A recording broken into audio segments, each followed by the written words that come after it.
Olá pessoal, tudo bem? Eu sou o professor Fernando Vanucci. Estamos aqui para gravarmos mais uma aula de história, como eu falo sempre, da nossa história, da história de Pedra Branca, tá certo? As aulas são sempre baseadas, como vocês sabem, nesse livro, Trajetória Histórica de Pedra Branca, dos primórdios da década de 30. E a aula de hoje é exatamente sobre o recorte temporal que eu utilizei, né, ao elaborar aqui esse livro, tá certo? A gente vai desde os povos indígenas e faz assim um recorte temporal na década de 30. Por quê? Porque essa década ela é extremamente importante. Ela representa só a extinção e a restauração do município de Pedra Branca, tá bom? Que é exatamente o tema da aula de hoje, que eu vou agora passar aqui no slide para que vocês possam acompanhar juntamente comigo, certo? Pronto, como eu disse para vocês, né, o livro que eu fiz, Trajetória Histórica de Pedra Branca, né, fiz ano passado, ele nos mostra, pessoal, aliás, ele vai, né, até o recorte temporal de 1930. Né?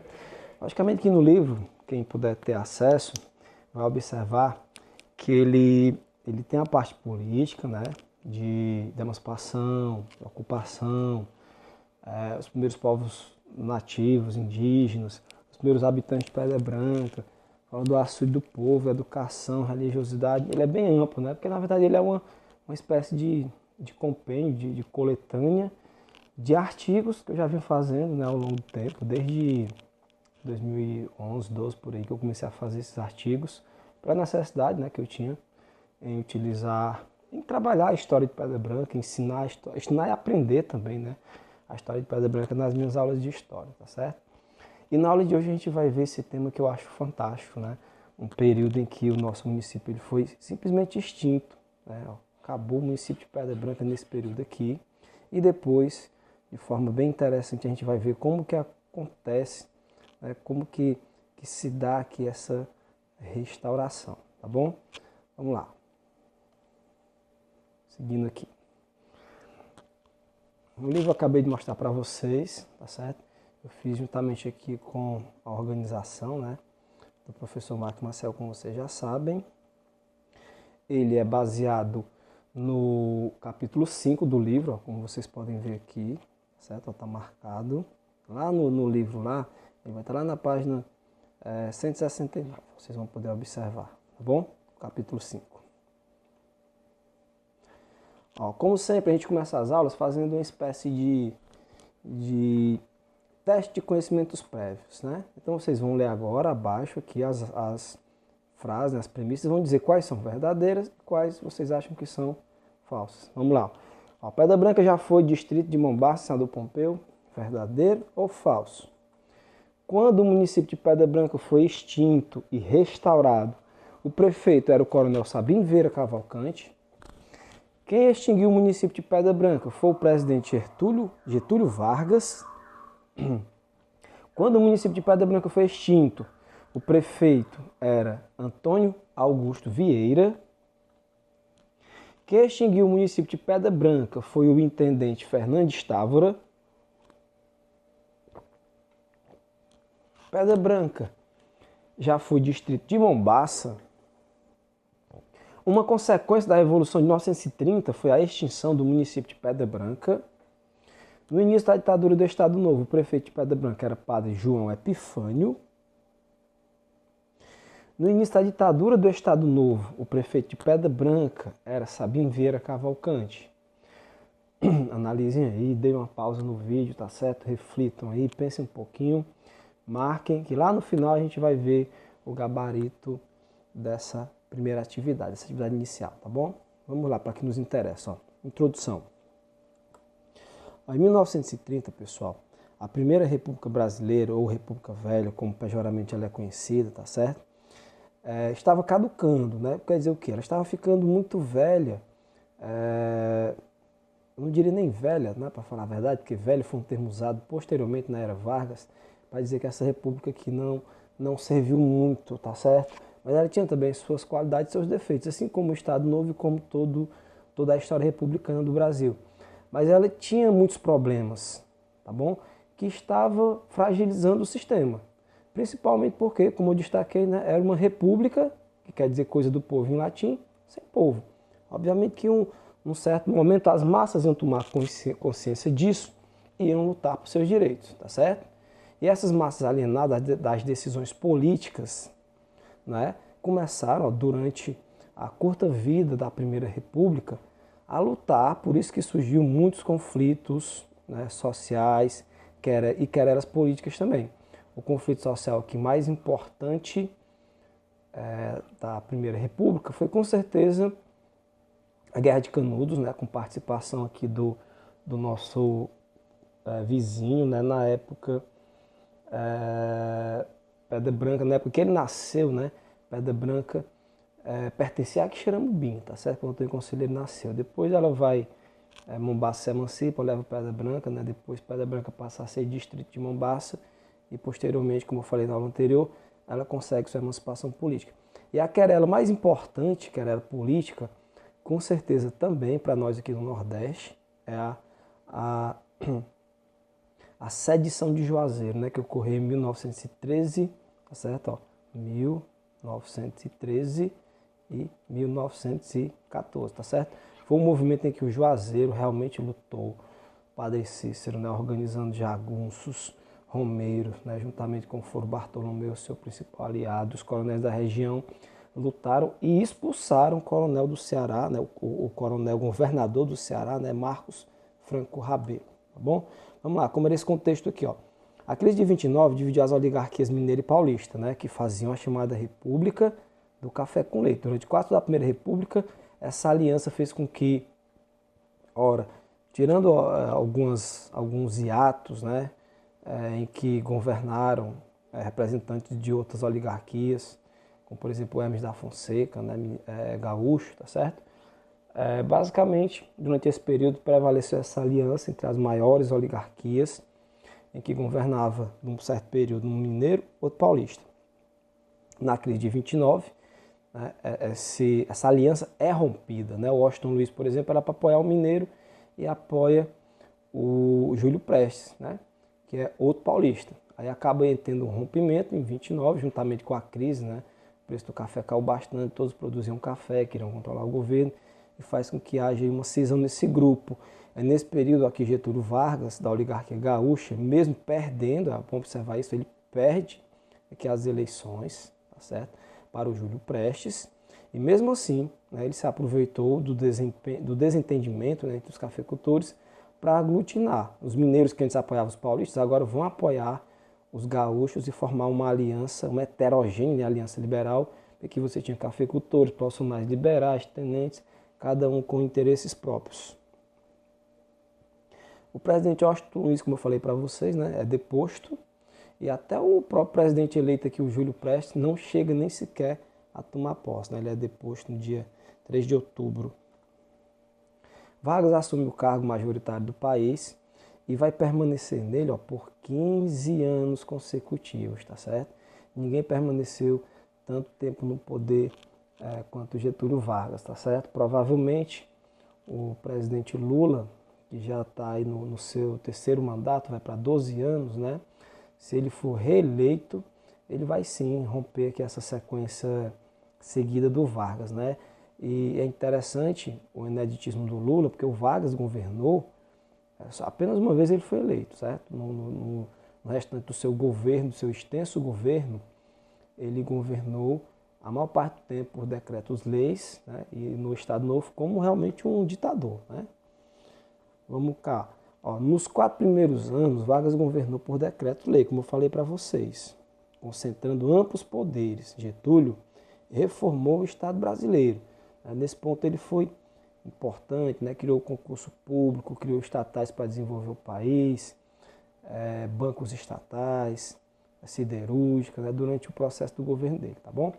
Nos estados ele determinou a substituição dos governadores. Quando ele dá o chamado, a gente chama de revolução, tá certo? Porque era a forma que os historiadores, lógico, da época falavam. Mas na verdade foi um golpe, ó. Um golpe foi dado, que ele perdeu as eleições, né, e tomou na marra. O golpe de 1930.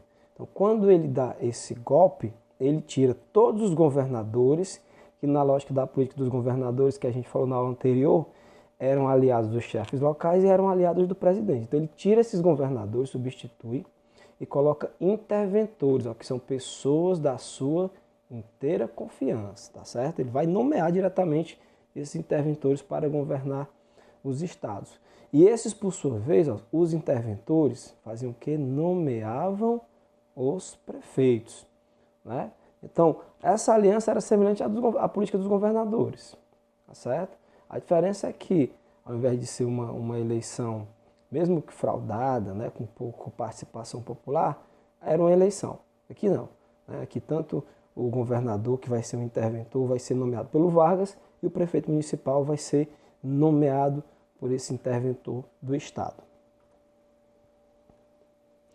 Os tenentes que apoiaram o golpe de 30 tiveram muita participação no governo provisório de Getúlio Vargas. Né? A participação dos tenentes, além da força militar, que ajudaram a concretizar o golpe, eles realmente tinham uma ideia de modernização do Brasil e até de moralização mesmo da política.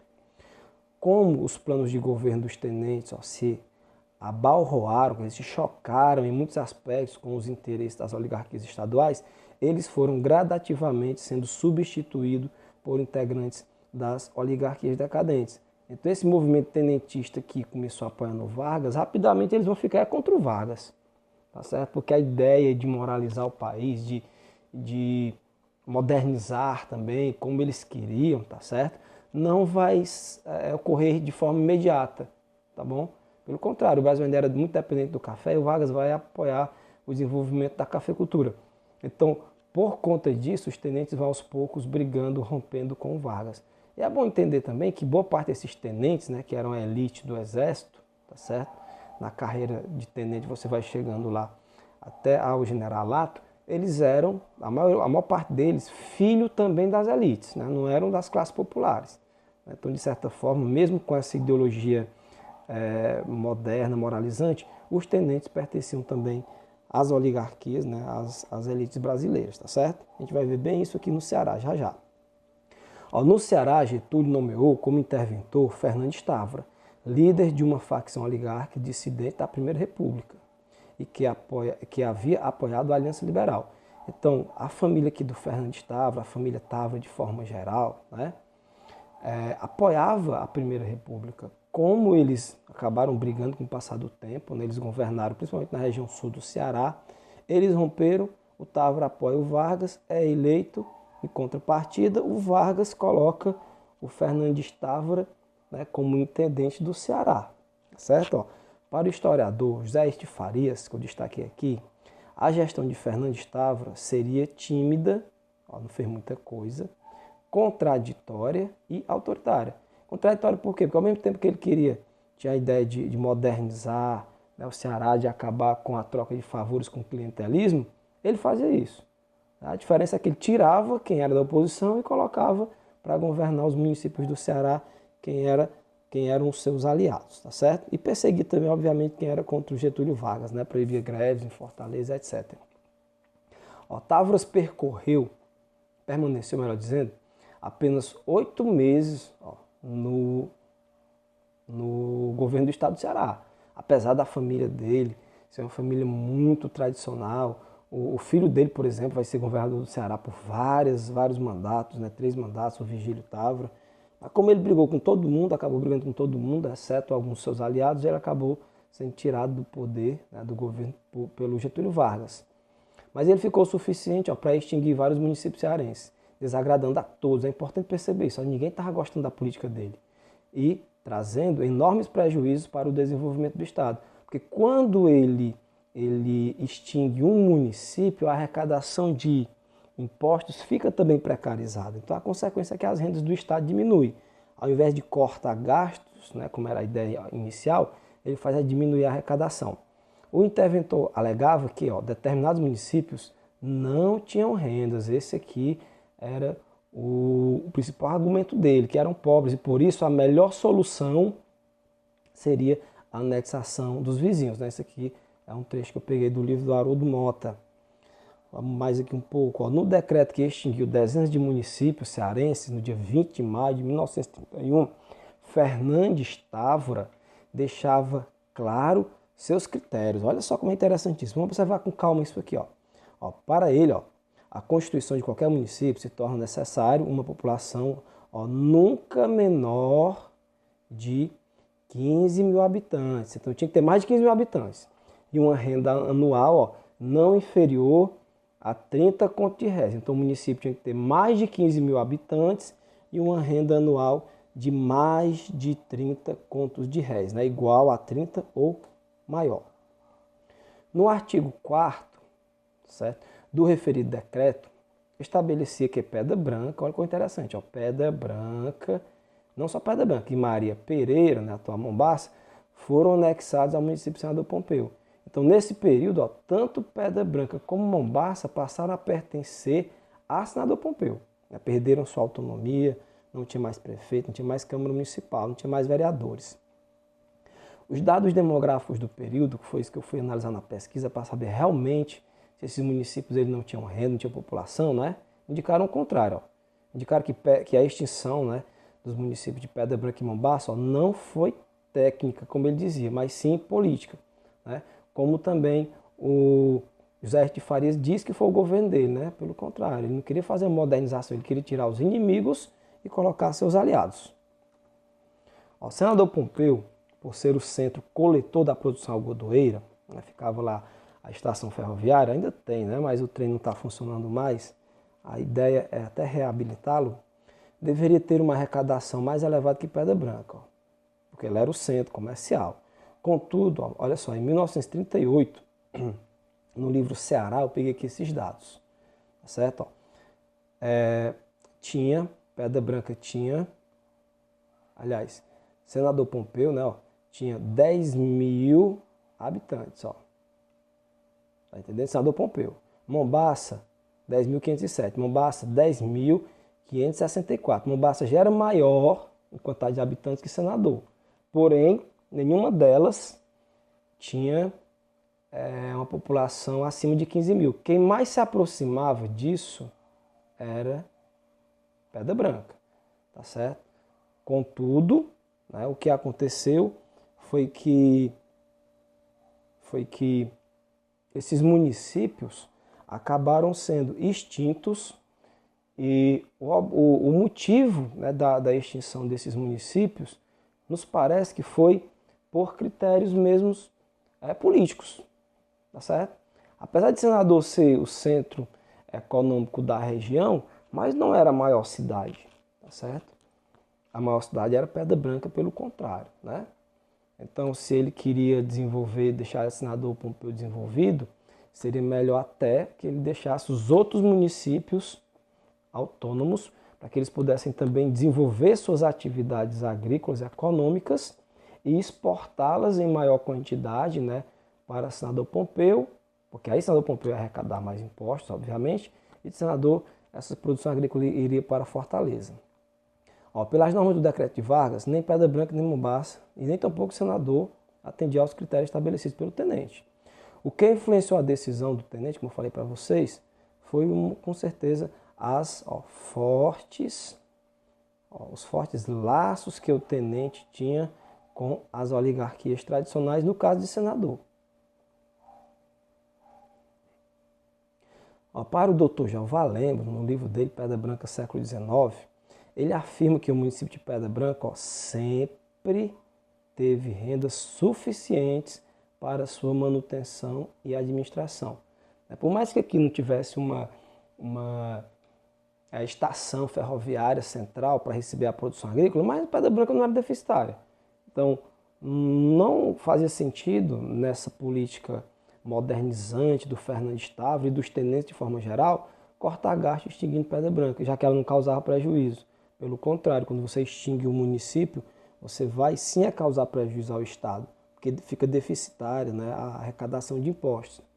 O prefeito de Pedra Branca, no momento da Revolução de 30, né, que na verdade foi o golpe, como eu falei anteriormente, era o jovem latifundiário Sabino Vieira Cavalcante, que tinha acabado aqui de vencer, de derrotar o Augusto Vieira. Né? Sabino foi eleito em 1928, como eu falei para vocês, derrotando o velho coronel, o tenente Augusto Vieira.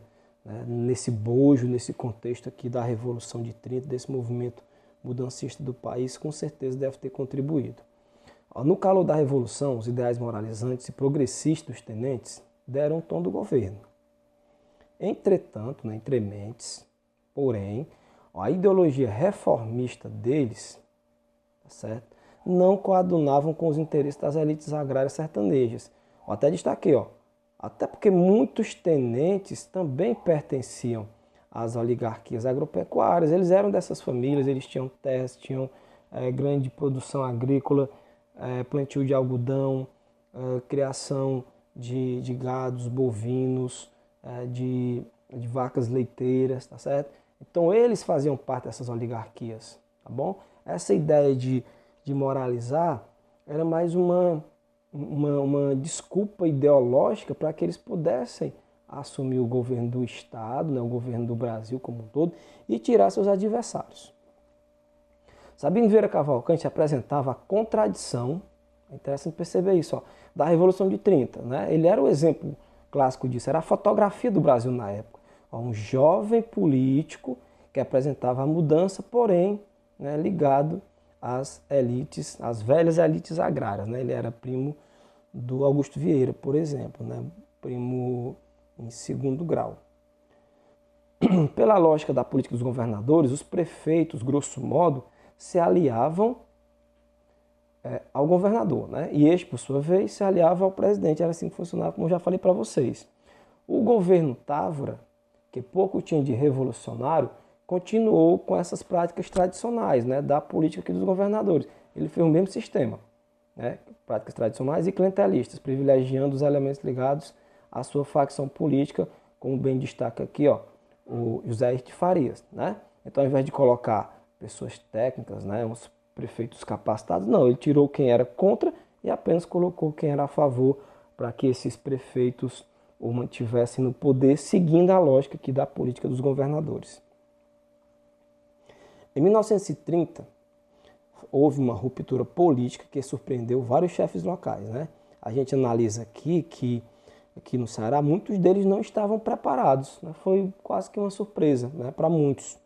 Em Pedra Branca, por exemplo, o prefeito Sabino, o jovem Sabino Vieira, não compunha a facção vitoriosa da Revolução, representada por Fernandes Távora.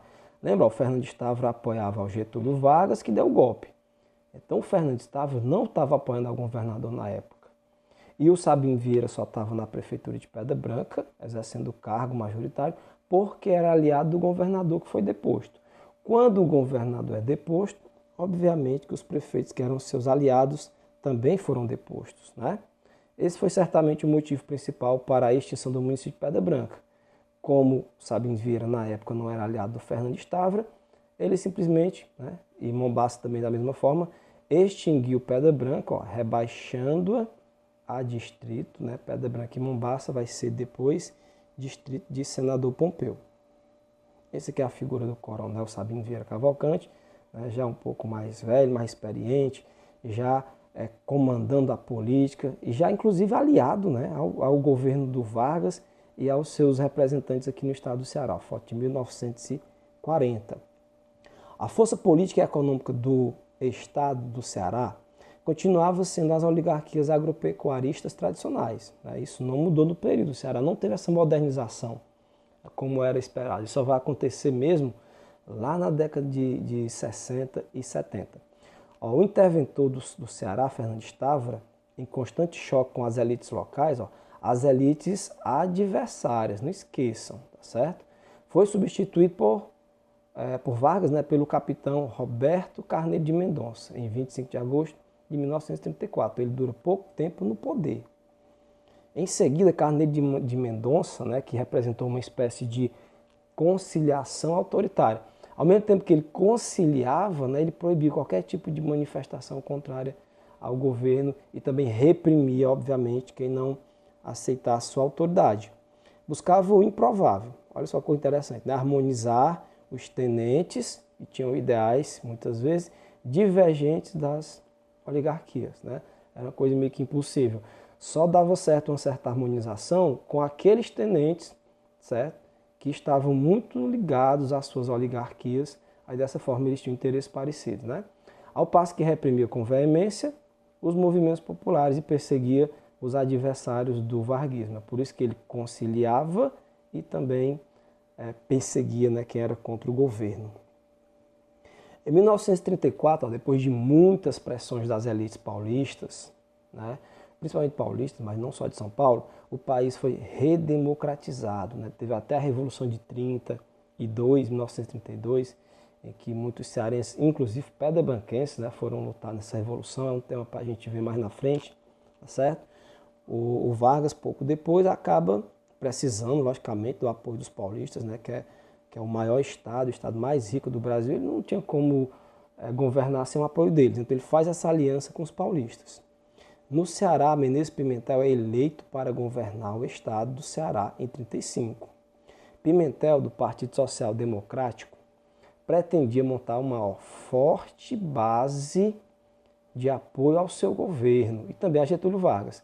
Então é nesse período aqui, enxergando isso, que o Coronel Sabino entra novamente, né, na jogada política. Nesse intuito, o chefe do executivo exercia um combate implacável aos seus adversários. Além de buscar essa aliança, né, o Coronel Sabino percebia isso, era também uma forma de sobreviver. Não tinha como você ser contrário, somente um município pequeno, ao governo do estado. Pimentel chegou a afirmar que queria cabeça a cabeça de todos os prefeitos que não eram simpáticos à LEC, né, que era a Legião Eleitoral Católica, que era um grupo, uma espécie de partido não oficial, né, mas comandado pela Igreja Católica no Ceará, que sempre foi forte, que apoiava tanto a ele quanto ao Vargas, tá certo? Aos registros de Haroldo Mota, o professor, advogado Haroldo Mota, também historiador, no seu livro História Política do Ceará, de 1930 a 45, ele assevera, né, que a elite política de Pedra Branca, está lá no livro, né, liderada pelo jovem Sabino Vieira Cavalcante, se aliou ao governador eleito. Né? Não é o Haroldo Mota que fala isso, tá certo? Os dados que estão lá no livro nos deduzem que isso aconteceu, tá bom? Por quê? O Sabino compunha ou passou a compor o mesmo grupo de Menezes Pimentel. Como é que a gente sabe disso? Vamos lá mais para frente. Sabino foi eleito prefeito de Pedra Branca no pleito de 36, pelo PRP, Partido Republicano Progressista, e teve seu mandato preservado pelo governador no alto golpe do Estado Novo. Em 37 acontece o golpe do Estado Novo, o Vargas, que já era o presidente do Brasil, passa a governar de forma autoritária, né, passa a ser realmente um ditador, e o próprio Menezes Pimentel, que queria cabeça por cabeça dos prefeitos que não fossem seu aliado, né, seus aliados, vai deixar quem era, obviamente, seu aliado, tá certo? Por isso que o Sabino Vieira, que já era prefeito, se manteve no poder, né? E observe, eu estou falando aqui que ele já era prefeito, então isso quer dizer que Pedra Branca já vai ser restaurada. E restaurada por quê? Porque há uma aliança entre o Sabino Vieira Cavalcante e o governador do estado, o Menezes Pimentel, né?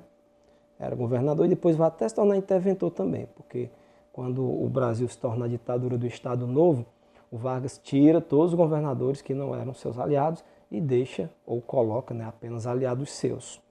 Quando o município de Pedra Branca foi extinto, o prefeito era Sabino Vieira Cavalcante, né? A gente já falou, lá em 28 ele foi eleito, em 30 ele era o prefeito quando foi extinto.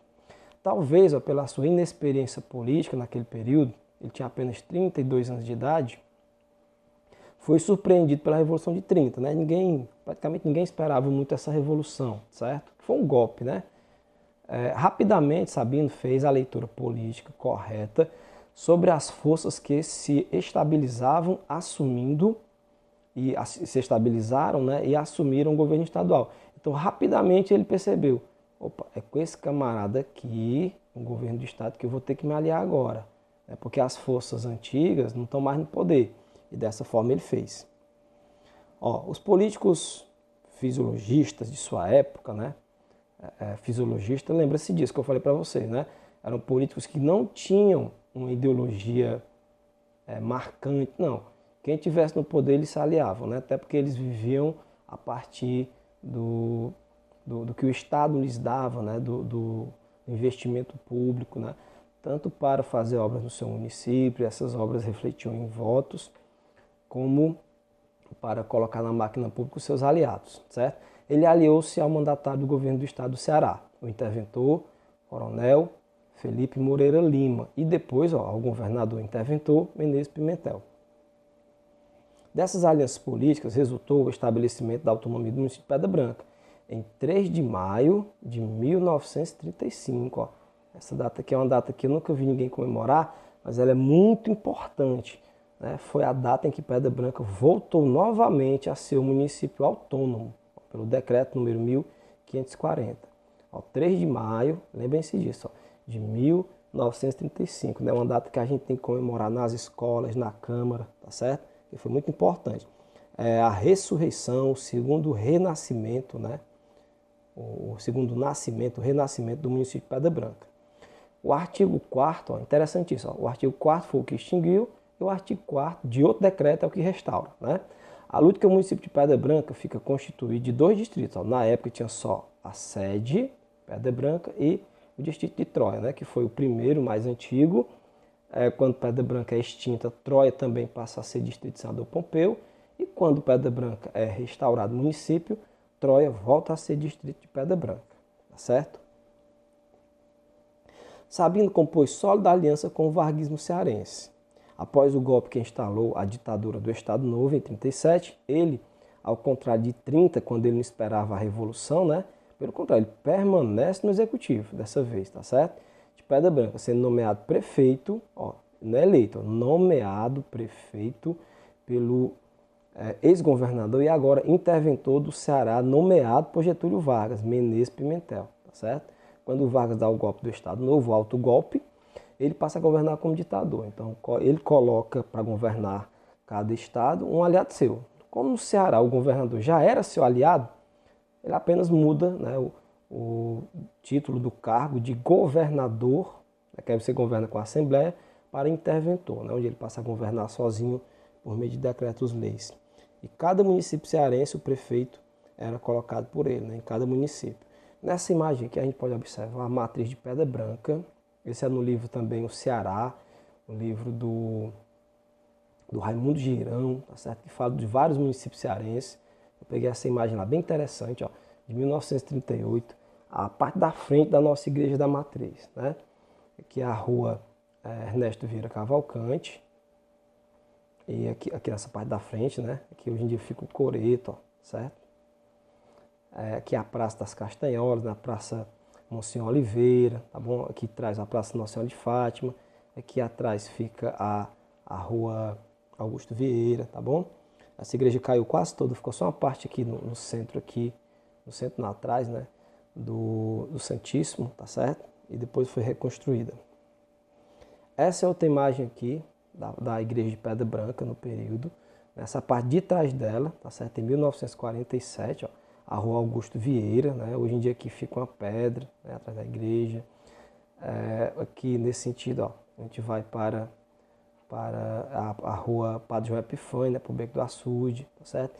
E aqui é a rua, né? Onde esse senhor aqui está andando, ó, a Rua Augusto Vieira, tá certo? Bem bacana a imagem aqui da Pedra Branca, nessa época que nós estamos trabalhando aqui, bem pertinho dessa época. Ó, os despaupérios do interventor Fernandes Távora no Ceará, extinguindo vários municípios, entre eles Pedra Branca em 31, prejudicaram demasiadamente a economia local. Enquanto Pedra Branca estava emancipada, aumentava consideravelmente sua receita. Isto porque no distrito, ó, nunca os impostos são rigorosamente arrecadados, afirma que o Dr. Jeová Lemos Cavalcante. O censo demográfico de 1940, ó, 10 anos depois que houve aqui toda essa discussão, né, esses conflitos, atesta que a população de Pedra Branca, ó, em 1940, era de 22.108 habitantes. Não cresceu no mesmo ritmo, que era de quase 15 mil, né, do que Senador Pompeu e Mombaça. O Senador Pompeu, que tinha cerca de 10 mil, arredondando, foi para 25 mil. Mombaça ainda cresceu bastante, ficou um pouco menor que o Senador Pompeu, tá certo? 23.245. É interessante analisar o seguinte, ó, a população hoje de Pedra Branca é 40.187. A de Mombaça é cerca de 37, arredondando 38 mil. A de Senador, olha que coisa interessante, se manteve estável. Né? Você vai ver a população de Senador Pompeu não passa aqui de 25 mil habitantes, não chega a 26 mil habitantes. Né? Se manteve Mombaça aumentou bastante, Pedra Branca, por esse censo aqui, né, quase que dobrou a sua população, é o censo de 2022.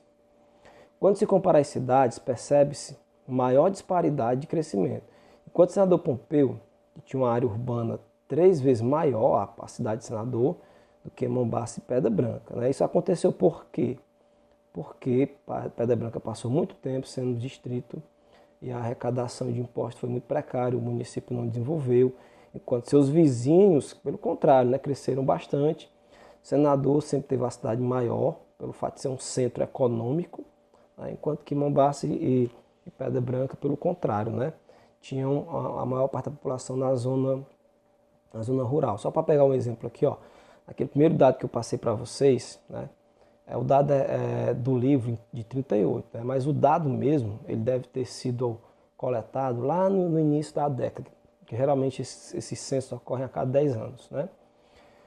A gente observa que dos quase 15 mil habitantes de Pedra Branca, apenas 2.500 vivia na área urbana. Né? Então é praticamente 6 vezes menos, né? A quantidade de habitantes da área urbana era 6 vezes menor do que a quantidade de habitantes da zona rural. Né? A maior parte da população de Pedra Branca vivia no período na zona rural. Essas disparidades se explicam também pelas características socioeconômicas de cada município, como eu falei para vocês. Né? Tanto Senador Pompeu, né, tinha uma área urbana mais desenvolvida por conta de ser um centro comercial, tá certo? Então o comércio ocorre na cidade, a cidade era muito maior, além de ser também um centro captador, né, da produção algodoeira, da produção agrícola de forma geral, né, dos sertões centrais, né, da nossa região, dos sertões de Mombaça, e para Senador, e de lá era levado para Fortaleza. Né? E a Pedra Branca não, pelo contrário, era produtora rural, né? Tinha uma população rural 6 vezes maior na parte rural do que na parte urbana, como eu falei anteriormente para vocês. Depois da restauração do município, em 1935, Sabino Vieira Cavalcante se torna o Coronel Sabino Vieira.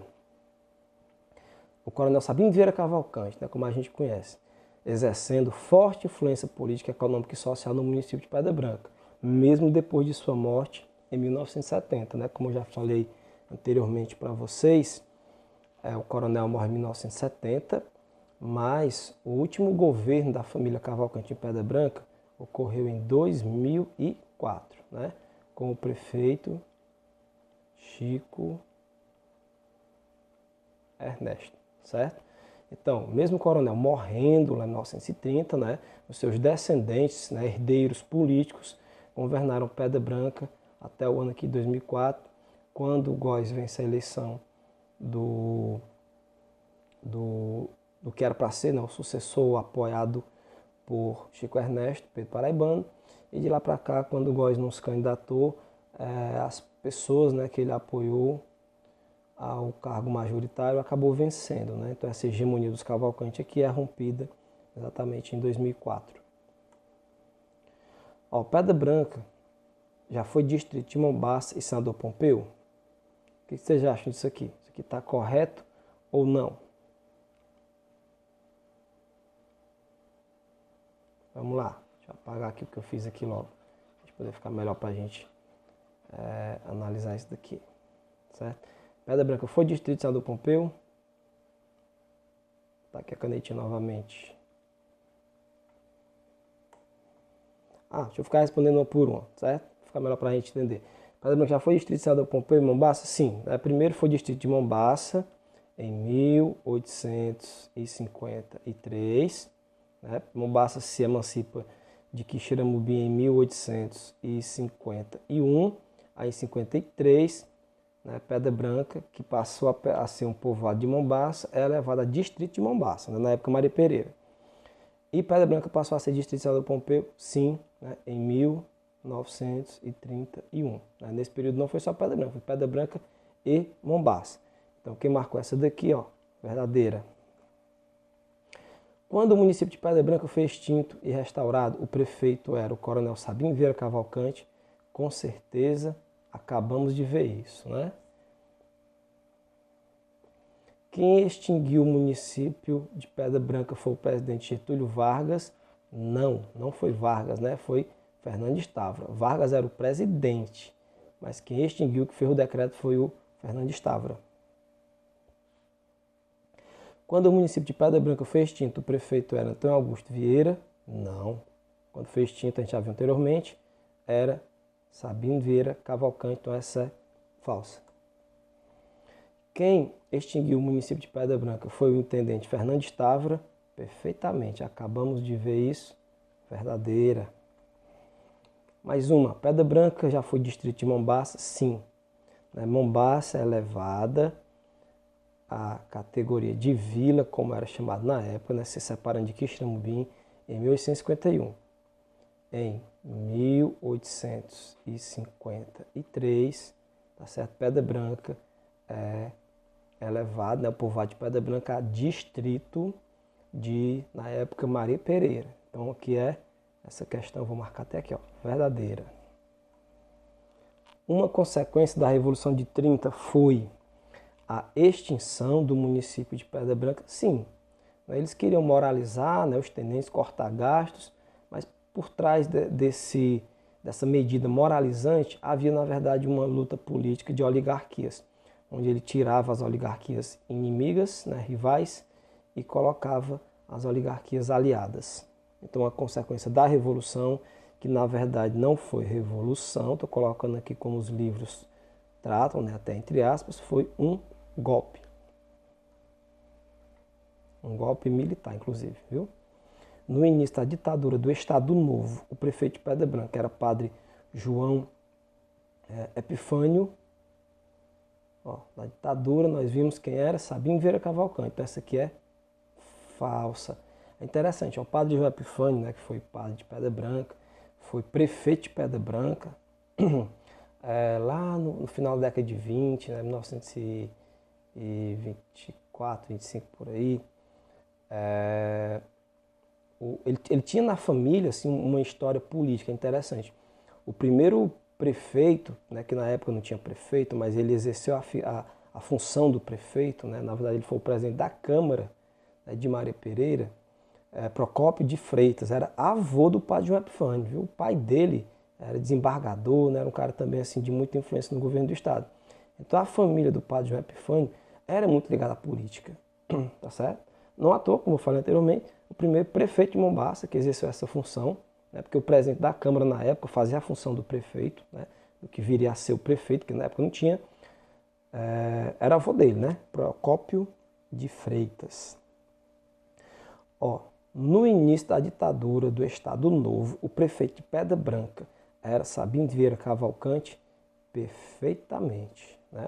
O Sabino Vieira Cavalcante, ele, no início do seu mandato, obviamente, por inexperiência política, mas também porque ninguém esperava, de certa forma, que esse golpe ocorresse de forma tão repentina, dentro da lógica da política do governo, da política dos governadores, da política do café com leite, em que obrigatoriamente o prefeito municipal tinha que ser aliado do governo do Estado, tá certo? Quando o governo do Estado cai todos os prefeitos aliados, Então ele, logicamente, perde o mandato, E como não tinha muita influência ainda com o Fernandes Távora, aliás, não vai ter nenhuma influência com o Fernandes Távora, Ele não vai chegar a ter, o município de Pedra Branca é extinto. Só quando o Távora sai, que entram outros intendentes, é que ele vai buscar refazer esses apoios. As próprias oligarquias que comandavam o Ceará no período, elas vão voltar ao poder nos seus respectivos estados, aliás, municípios, só para corrigir aqui. Elas vão voltando aos poucos, assumindo os seus cargos, porque o governo precisava, precisava do apoio dessas oligarquias, precisava também para se manter no poder, precisava da sua produção agrícola e econômica para que o Brasil voltasse a crescer, arrecadar impostos e etc. Tá bom? Então o governo precisava dessas elites, por isso que elas são tiradas num certo momento, fazem aliança com o governo, ou com os intendentes que o Vargas vai colocando no poder, e assim o mesmo modelo político que havia na Primeira República começa também a se reorganizar e a se acomodar na chamada Era Vargas, né? Seja na sua parte democrática, seja autoritária, ou seja mais na frente do que a gente chama de governos populistas, tá certo? Pronto, aqui a gente encerra com o nosso amigo X-Pirito, né? Já terminou? Sim, terminou, tá certo? Agora eu vou voltar para cá para a gente fazer aqui o encerramento, tá bom? Pronto, pois é isso, pessoal. Espero que vocês tenham, assim, aproveitado bastante. Eu, quando fiz essa pesquisa, adorei, né? Muito do que estava aqui eu realmente não sabia, me surpreendi com tantas informações bacanas e interessantes, tá bom? Então, espero ter contribuído para que vocês possam conhecer um pouco mais sobre a nossa história, sobre a história de Pedra Branca, tá bom? Fiquem com Deus e até um próximo encontro, né? Uma próxima aula para a gente discutir mais assuntos sobre a nossa história. Beijo, um forte abraço, fiquem com Deus.